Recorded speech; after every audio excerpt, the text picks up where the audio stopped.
Init pag yan. Unang bukas na pala, piso. Ha? Unang bukas, piso. Nice cam nga today. Itong tilawan ng burger din sa labo.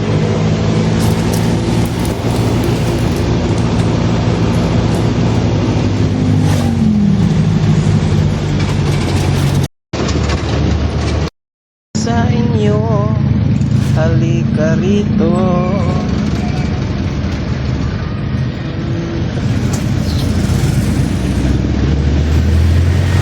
Mga ganyan ba? Matutulog siguro yung knife na yan. Pero dapat may helmet yung ganyan na eh. Ayun. Yung mga ganyan, no, dapat hindi yan kinakonsidered na walang helmet. Dapat may helmet yan. Turkey e-bike. Ha? Bawal na yan ngayon doon din. Paano mo Kasi kasi? sa SM Daet. Mapasikip lang yan sa taas. Kaya nga, Buliagon pa.